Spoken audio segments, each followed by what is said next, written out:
Hi viewers, welcome to our channel. Ram Charan గారికి ఆయన act చేసిన పెద్ద సినిమాకి అయితే ఒక బిగ్ షాక్ తగిలిందని చెప్పుకోవాలి. ఆదివాసీ సంఘాలు ఈ సినిమా మీద ఫైర్ అవుతున్నాయి.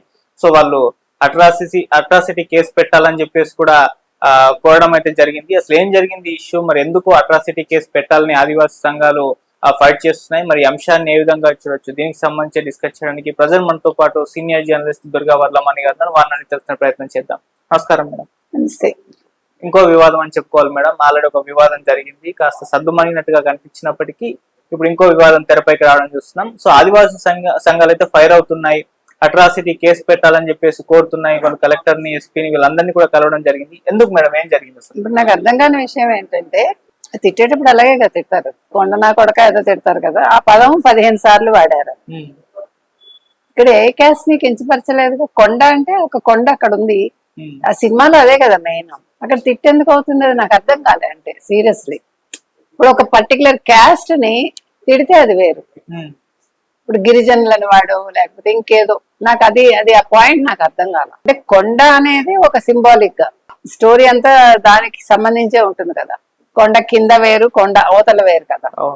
మరి కొండ అది మరి తప్పేంటో నిజంగా నాకు అర్థం కాల. మరి అందులో ఇప్పుడు మరి ఆ కేసులు పెట్టిన వాళ్ళు, కేసులు పెడతామన్న వాళ్ళు, వాళ్ళందరూ కూడా నిజంగానే గిరిజనులా, వాళ్ళందరూ చదువుకున్న వాళ్ళలా కనిపిస్తున్నారు. నేను అడుగుతున్నది అది. అంటే తప్పుగా కాదు, చదువుకున్న వాళ్ళు వాళ్ళందరూ నిజమైన గిరిజనులు అలా ఉండరు కదా, మనం చూస్తాం ఎట్లా ఉంటారని. సో అదొక సందేహం. అసలు వివాదం తీసుకురావాలని కొంతమంది పనిగట్టుకుని ఇలాంటివి తీసుకొస్తున్నారా? ఇప్పుడు జాహ్నవి కపూర్ క్యారెక్టర్ మీద కొత్తగా ఏమొచ్చింది? హిందీ సినిమాల్లో చూసినప్పుడు మీకేం బాధ లేదా? ఇంగ్లీష్ మూవీస్ లో అయితే ఇంతకంటే బాగా చూపిస్తాడుగా. సరే, ఆయన క్యారెక్టరైజేషన్ అట్లా చేశాడు, తప్పొప్పులు పక్కన పెడితే దానికి ఇష్యూ చేస్తున్నారంటే ఈ సినిమా మీద కుట్ర జరుగుతోందని నాకు అనిపించింది అది. ఎందుకంటే మీకు జనవరి తర్వాత పెద్ద సినిమా ఇదే తెలుగులో. సో తెలుగు ఇండస్ట్రీని తొక్కటం కోసం ఎవరన్నా పని కట్టుకుని చేస్తున్నారా? ఎందుకంటే ఇవాళ బాలీవుడ్ చాలా బాధపడిపోతోంది, చాలా మంది బాధపడుతున్నారు, చాలా ఇండస్ట్రీస్ తెలుగు వాళ్ళని చూసి. తెలుగులో ఒక పెద్ద సినిమా రాకూడదా? నాకైతే అలాగే అనిపిస్తోంది. ఎందుకంటే జాహ్నవి కపూర్ ఒక ఇష్యూ చేయటం ఏంటి? అసలు బాలీవుడ్ సినిమాల్లో అసలు హీరోయిన్ కి ఏమైనా పెద్ద రోల్ ఇస్తారా అన్న, లేకపోతే గ్లామరస్ గా కాకుండా నా పద్ధతిగా చూపిస్తారు. కొన్ని సినిమాలు ఉంటాయి, ఇదివరకు మిడిల్ క్లాస్ సినిమాలు వచ్చేవి, అది వేరు, అవి చాలా బాగుంటాయి. కానీ ఎక్కడైనా ఆడవాళ్ళు అయితే సప్రెస్ అవుతూనే ఉంటారు, అది న్యాచురల్ అది. కానీ ఈ సినిమాలో పర్టికులర్ గా జాహ్నవి కపూర్ మీద గానీ, అంటే ఆ క్యారెక్టరైజేషన్ మీద, బుచ్చిబాబు మీద ట్రోల్ చేయాల్సిన పని ఏంటో నాకు తెలియదు. ఇప్పుడు అలా అనుకుంటే చాలా సినిమాలు ఉంటాయిగా, మీకు చాలా వల్గర్ పాటలు కూడా ఉన్నాయిగా. అప్పుడు ఏది తప్పు అవ్వాలా? మరి కేసీఆర్ ఎప్పుడు చూసినా ఆంధ్ర కొడకల్లారా అని తిడతాడుగా, అది తప్పు కాదా? మరి అంటే మీరు తీసుకుంటే ప్రతిదీ తప్పే. ఇప్పుడు ఏమైందంటే మనకి సోషల్ మీడియా వచ్చాక మీరు గతంలో సాధారణంగా వాడే పదాలు ఇప్పుడు తప్పైపోతున్నాయి. దానికి ఇప్పుడు ఏం చేయాలి పరిష్కారం అనేది ఎవరు చెప్తారో మనకు తెలియదు.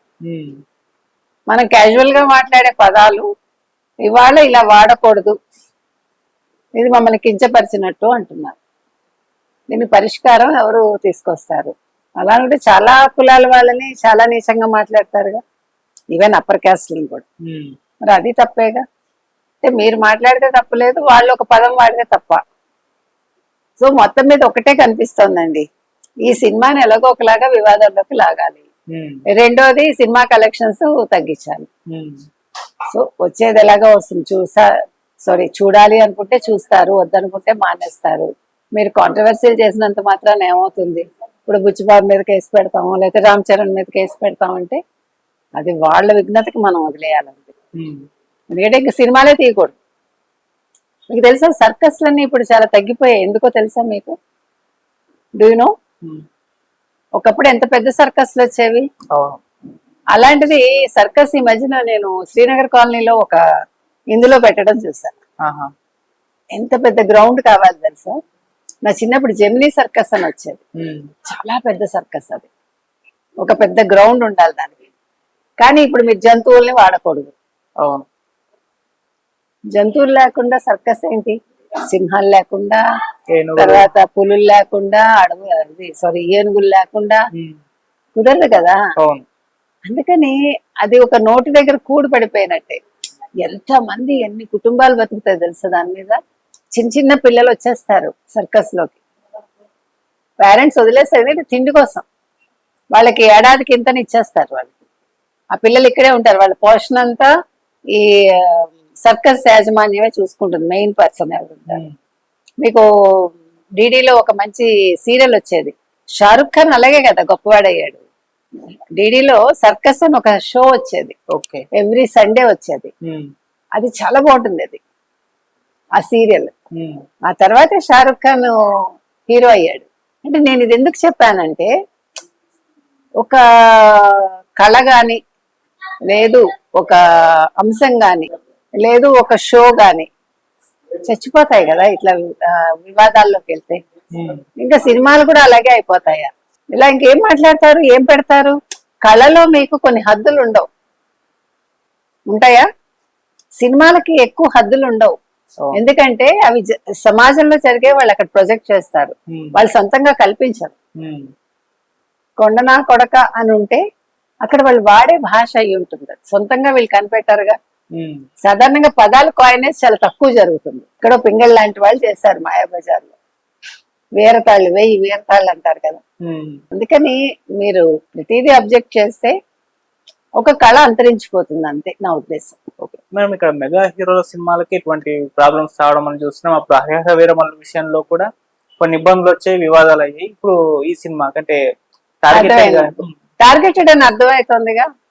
అంటే ఒక సెక్టార్ వాళ్ళని, అయితే ఒక సెక్ట్ వాళ్ళని, లేదు ఒక క్యాస్ట్ వాళ్ళని తొక్కేయాలనుకుంటున్నారు. అది అది మనం ఇంకా అర్థం చేసుకోవాలని. ఇప్పుడు సినిమా అనేది కులపరంగా కాదు చూడాల్సింది, కళపరంగా చూడాలి. సో మనలో కళాత్మకత అనేది లేకపోతే, లేదు మీ ఎదుగుదల నేను భరించలేకపోతే ఇలాంటి పనులు చేస్తాము.